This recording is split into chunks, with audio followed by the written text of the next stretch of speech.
ಅಧಿಕಾರದ ಮುಂದೆ ಶಿಸ್ತು ಎಲ್ಲಿ ಕಾಣಲು ಸಾಧ್ಯ? ಪವರ್ ಶೇರಿಂಗ್ ಆಗುತ್ತೋ ಇಲ್ವೋ?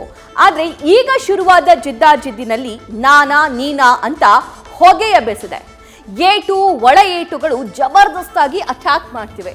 ಮಾಗಡಿ ಬಾಲಣ್ಣ ಎಸೆದ ಬಾಂಬ್ ಧಮಾಕಾನೆ ಸೃಷ್ಟಿ ಮಾಡಿ ಒಂಟೆ ಸಲಗದಂತಿದ್ದ ಡಿಕೆಗೆ ಬಂಡೆಯಂತಹ ಬಲ ತುಂಬಿದೆ.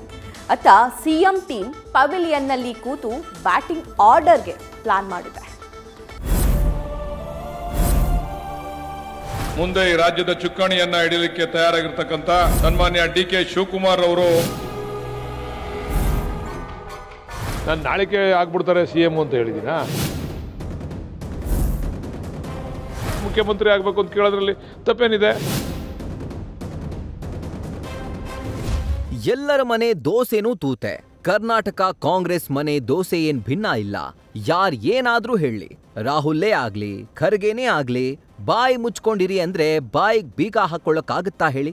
ಒಂದಂತೂ ಪಕ್ಕ, ಕಾಂಗ್ರೆಸ್ನಲ್ಲಿ ಯಾರ್ ಮಾತ್ ಕೇಳೋ ಸ್ಥಿತಿಯಲ್ಲಿಲ್ಲ. ಕಾರಣ ಬೂದಿ ಮುಚ್ಚಿದ ಕೆಂಡ ಫಳಫಳ ಹೊಳಿತಾ ಇದೆ. ಸಿಎಂ ರೇಸ್ ಕೂಗು ಹಸ್ತವನ್ನ ವ್ಯಸ್ತ ಮಾಡ್ತಿದೆ. ಕಾಂಗ್ರೆಸ್ನಲ್ಲಿ ಧಮಾಕ ಸೃಷ್ಟಿಸಿದ ಬಾಲಣ್ಣನ ಬಾಂಬ್. ಸೀನಿಯರ್ ಲೀಡರ್ಸ್ ಎಲ್ಲ ನೋ ಕಾಮೆಂಟ್ಸ್ ಆನ್ಸರ್. ಚನ್ನಪಟ್ಟಣದಲ್ಲಿ ಡಿಕೆಶಿಗೆ ರಾಜ್ಯದ ಚುಕ್ಕಾಣಿ ಎಂಬ ಮಾಗಡಿ ಬಾಲಣ್ಣ ಎಸೆದ ದಾಳ ಸಿಎಂ ಕ್ಯಾಂಪ್ಗೆ ಮಾಸ್ ಮಾಂಜಾ ಕೊಟ್ಟಂತಿದೆ. ವಿಕಾಸಸೌಧದಲ್ಲಿ ಹರಿಪ್ರಸಾದ್ಗೆ ಏನಿದು ಖರ್ಗೆ ಹೇಳಿದ್ಮೇಲೂ ಹಿಂಗಂತ ಕೇಳಿದ್ರೆ ನೋ ಕಾಮೆಂಟ್ಸ್ ಅಂತ ಹೇಳ್ತಾ ಅಧ್ಯಕ್ಷರು ಹೇಳಿದ್ಮೇಲೆ ಫಾಲೋ ಮಾಡಬೇಕು. ಸಿದ್ದರಾಮಯ್ಯ, ಡಿಕೆಶಿ, ಹರಿಪ್ರಸಾದ್ ಮುಖ್ಯ ಅಲ್ಲ, ಅಶಿಸ್ತಷ್ಟೇ ಅಂತ ಮಾತು ಮುಗಿಸಿದ್ರು. ಅಧ್ಯಕ್ಷರು ಹೇಳಿದ್ಮೇಲೆ ಎಲ್ಲರೂ ಅದನ್ನು ಫಾಲೋ ಮಾಡಬೇಕು. AICC ಅಧ್ಯಕ್ಷರು ಹೇಳಿದ್ಮೇಲೆ ಅದು ಮುಂದೆ ಬಿಟ್ಟಿರ್ತಕ್ಕಂಥದ್ದು ನಾಯಕರು ಅವರೇ ತೀರ್ಮಾನಗಳು ತೆಗೆದುಕೊಳ್ಬೇಕು. ಅದ್ರ ಬಗ್ಗೆ ನಾನೇನು ಕಾಮೆಂಟ್ ಮಾಡೋಕ್ಕಾಗಲ್ಲ. ಅಶಿಸ್ತು ಅಂತಕ್ಕಂಥದ್ದು ಅದು ಸಿದ್ದರಾಮಯ್ಯನವರು, DK ಶಿವಕುಮಾರ್, ಹರಿಪ್ರಸಾದ್ ಅಂತ ಬರೋಲ್ಲ. ಅಶಿಸ್ತೆ. RV Deshpande senior most leader. Siddaramaiah 5 ವರ್ಷ ಸಿಎಂ ಆಗಿ ಇರ್ತಾರಾ ಅಂತ ಕೇಳಿದ್ರೆ ಈಗೇನಾಗಿದೆ? ಅವರನ್ನ ಆಯ್ಕೆ ಮಾಡುವಾಗ ವರ್ಷ, 2 ವರ್ಷ, 3 ವರ್ಷ ಅಂತ ಅಲ್ವಾ ಅಂತ ನಮ್ಮನ್ನೇ ಪ್ರಶ್ನಿಸಿದ್ರು. ಇನ್ನು ಈಗಷ್ಟೇ ಕಾಂಗ್ರೆಸ್ನಲ್ಲಿ ಜೀವನ ಕಟ್ಕೊಂಡ ಸವದಿ ಬಣ ಅದೇನಿಲ್ಲ, 5 ವರ್ಷ ನಮ್ದೆ, 28ಕ್ಕೂ ಬರ್ತೀವಿ ಅಂತ ವಿಶ್ವಾಸ ಅವರಿಗೆ. ಸಿದ್ದರಾಮಯ್ಯ ಈಗ ಅವ್ರು ಆಯ್ಕೆ ಮಾಡುವಾಗ 1 ವರ್ಷ, 2 ವರ್ಷ, 3 ವರ್ಷ ಅಂತ ಆಯ್ಕೆ ಮಾಡಿಲ್ಲ ಅಲ್ಲ. ಸೊ ಆಸ್ ಇಟ್ ಈಸ್ ಅವ್ರು ನಡ್ಕೊಂಡು ಹೋಗ್ತಾರೆ. ಏನದೆ ಎಲ್ಲರೂ ಸಹಮತದೆ, ಯಾರ್ದು ಭಿನ್ನಾಭಿಪ್ರಾಯ ಏನೂ ಇಲ್ಲ. ಆ ಥರದ ಪರಿಸ್ಥಿತಿ ಬರುವ ಸಂಭವ ಇಲ್ಲ. ಯಾವ ಬಣನೂ ಇಲ್ಲ, ಬಾಣೂ ಇಲ್ಲ, ನೋಡ್ರಿ ಯಾವುದೂ ಇಲ್ಲ, ಏನೂ ಇಲ್ಲ. ಸರಳವಾಗಿ ಚೆನ್ನಾಗಿ 5 ವರ್ಷ ಹೋಗುತ್ತೆ. ನಿಮಗೆ ಇವತ್ತೇನೆ ಹೇಳ್ತೀನಿ, ಮುಂದೆ 2028ಕ್ಕೆ ಏನು ಚುನಾವಣೆ ಬರುತ್ತಲ್ಲ, ಅವಾಗೂ ಮತ್ತೆ ಕಾಂಗ್ರೆಸ್ ಅಧಿಕಾರಕ್ಕೆ ಬರ್ತದೆ. ಬೆಂಕಿ ಇಲ್ಲ, ಬೂದಿನೂ ಇಲ್ಲ ಅಂತಿದ್ದ ಕಾಂಗ್ರೆಸ್ನಲ್ಲಿ ದಿಢೀರ್ ಕಡ್ಡಿಗೀರಿದ್ದು ಮಾಗಡಿ ಬಾಲಕೃಷ್ಣ. ಏನ್ ನಿಮ್ ಮಾತು ಹೀಗೆಲ್ಲ ಸದ್ದಾಗ್ತಾ ಇದೆ, ಏನ್ ಕಥೆ ಅನ್ನೋ ಪ್ರಶ್ನೆಗೆ ಸಿಕ್ಕಿದ್ದು ಸ್ಮೈಲಿಂಗ್ ಬಾಲಣ್ಣ.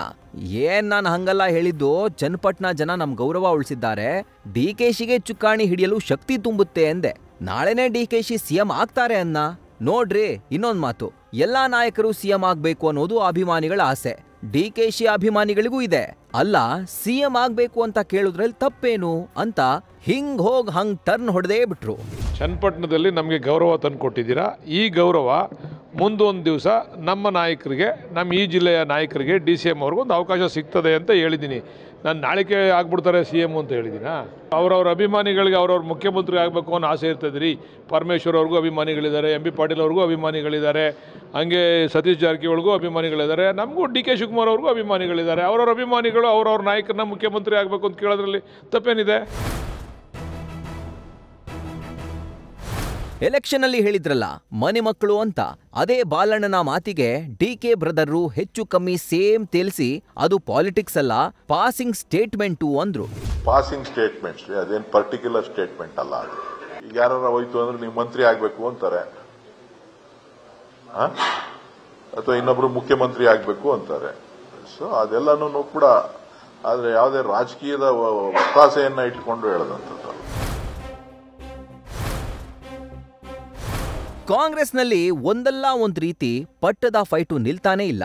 ನಾಯಕರ ದಾಳಗಳಿಗೂ ವಿರಾಮ ಬೀಳ್ತಿಲ್ಲ. ಒಂದಂತೂ ನಿಜ, ಸ್ವಲ್ಪ ದಿನ 3 ತಿಂಗಳು ಕಳೀಲಿ, ಆಗ್ಲೇ ಗ್ಯಾರಂಟಿ ಪಿಕ್ಚರ್ ರಿಲೀಸ್ ಆಗೋದು. KGF ಬೀಟ್ ಮಾಡಿದ್ರೂ ಮಾಡಬಹುದು. ಸಲಾಂ ರಾಕಿ ಭಾಯ್ ಹಾಡು ಹಿಟ್ ಆಗ್ಬೋದೇನೋ. News First bureau. News First ನಿರ್ಭೀತಿಯಿಂದ ನಿಮ್ಮ ಪರವಾಗಿ.